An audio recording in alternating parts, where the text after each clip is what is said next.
Gauza, galdera pare bat doka. Esan duzunean zure neska gaztiek 18-19 urtekoak, ezta? Bai. Eta gaur egun nola gizarteak ez luke ulertuko zuek konbentzitzea gurasoak horako abentura edo proiektu baten sartzeko, ezta? Nik hori beti esan dut.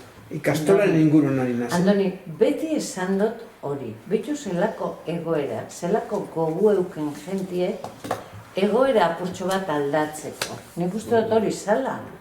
Orduen, kapazazien gure proiektuen sinisteko. Da guk ideari pesan atrevida batzuk, izan ginen ausarta batzuk, osea, bai. Bai, ze gurasoek gero egizi da, apoiau ginu esan, Joanek eta Valentinek eta betiari.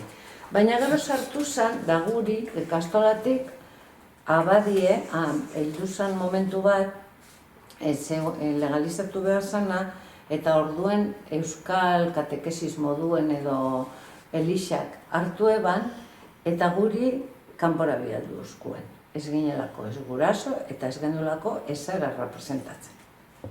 Eta ez ginelako be fiatzekoek.